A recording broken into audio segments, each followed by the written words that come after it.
नमस्कार. आज आपण एका खूपच इंटरेस्टिंग गोष्टीबद्दल बोलणार आहोत.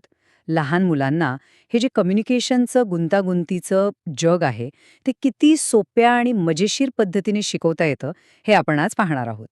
तर ह्यासाठी आपण भारतात तयार केलेला एका आठवड्याचा अभ्यासक्रम बघणार आहोत. यात जुनं आणि नवीन तंत्रज्ञान इतकं छान एकत्र आणलंय, की मुलांना शिकण्याचा एक वेगळाच अनुभव मिळतो. चला तर मग हा प्रवास कसा होतो ते बघूया. म्हणजे अगदी साध्या वन टू वन संवादापासून ते आजच्या कनेक्टेड जगाच्या नियमांपर्यंत मुलांना कसं नेलं जातं ते समजून घेऊया. बरं, तर मग या अभ्यासक्रमाचं मुख्य उद्दिष्ट काय आहे? हा एक मोठ्या अभ्यासक्रमाचा भाग म्हणून तयार केलेला आहे, खास लहान मुलांसाठी. म्हणजे बघा, उद्देश एकदम सरळ आणि महत्वाचा आहे.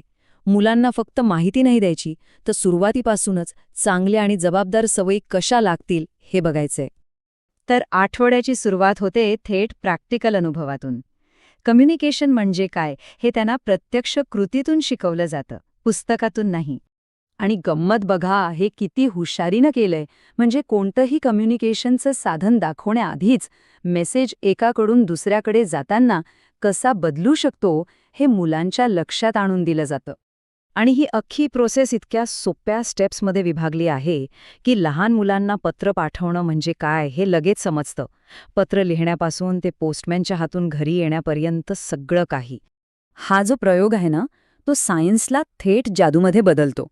मुलांसाठी तर हा एक नवीन शोधच असतो. त्यांना स्वतःला अनुभव येतो की आवाज कसा प्रवास करतो. आणि या कंपॅरिझनमुळे काय होतं की दोन्हीमधला फरक मुलांच्या डोक्यात अगदी पक्का बसतो. लँडलाईन आणि मोबाईलमधला बदल किती सोप्या भाषेत सांगितलाय. बरं, आतापर्यंत आपण वन टू वन कम्युनिकेशन बघितलं. आता हा धडा पुढे जातो आणि मुलांना मास मीडिया म्हणजे काय हे शिकवतो. इथे बघा, रेडिओ आणि टीव्ही मधला फरक किती सोप्या भाषेत सांगितलाय. एकात फक्त ऐकू येतं, तर दुसऱ्यात दिसतं पण आणि ऐकू पण येतं. एकदम सोपं. आता नंबर लागतो कॉम्प्युटरचा आणि त्याची ओळख करून दिली जाते जादूची पेटी म्हणून. आता असं नाव ऐकल्यावर कुणाला उत्सुकता वाटणार नाही, आणि भीती तर लगेच गायब. कॉम्प्युटरचे भाग पण एक एक करून समजावून सांगितले जातात. सुरुवात होते मॉनिटरने, कारण तो मुलांना टीव्ही सारखा ओळखीचा वाटतो. त्यानंतर येतो कीबोर्ड, म्हणजे ती बटणं ज्याने आपण लिहितो. मुलांना हे कनेक्शन लगेच समजतं की बटण दाबलं की स्क्रीनवर अक्षर उमटतं. आणि मग येतो तिसरा भाग, माऊस. याचं नावच गमतीशीर आहे नाही का? आणि त्या नावावरूनच त्याचं काम मुलांना समजावून सांगितलं जातं. आणि माऊस हे नाव लक्षात राहावं म्हणून हे कोडं वापरलं जातं. किती छान आयडिया आहे. यामुळे मुलांना ते कायमचं लक्षात राहतं.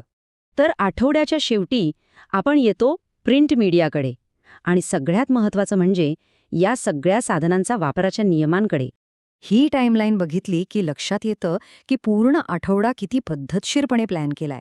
प्रत्येक दिवशी एक नवीन साधन आणि त्याची माहिती. सोमवार ते शनिवार सगळं ठरलेलं. आणि हाच तर महत्त्वाचा मुद्दा आहे की हा पाठ फक्त काय वापरायचं हे नाही शिकवत, तर ते कसं वापरायचं याचे नियमही सांगतो, आदरपूर्वक आणि सुरक्षितपणे. आणि आठवड्याच्या शेवटी मुलांना विचार करायला लावण्यासाठी एक प्रश्न विचारला जातो. विचार करा, जर हे सगळं नसतं तर आजीला पत्र पाठवायला किती दिवस लागले असते. यातून तंत्रज्ञानाचं महत्त्व लगेच कळतं. म्हणजे हा अभ्यासक्रम फक्त वर्गापुरता मर्यादित नाहीये, पालक आणि शिक्षकांसाठी सुद्धा ही एक उत्तम रूपरेषा आहे. इथे पालकांनाही सहभागी करून घेण्यावर भर दिला जातो.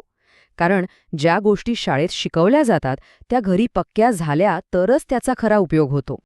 आणि शिक्षकांसाठी ही एक खूप महत्त्वाची टीप आहे. शक्य असेल तेव्हा मुलांना वस्तू प्रत्यक्ष हाताळू द्या. कारण स्पर्शातून जे शिकायला मिळतं ते फक्त ऐकून किंवा बघून नाही मिळत. तर मग हा सगळा अभ्यासक्रम आपल्याला एका मोठ्या प्रश्नावर आणून सोडतो. आजच्या या टेक्नॉलॉजीच्या जगात आपण कोणती साधनं वापरतो यापेक्षा आपण एकमेकांशी संवाद कसा साधतो हे शिकवणं जास्त महत्त्वाचं आहे, नाही का?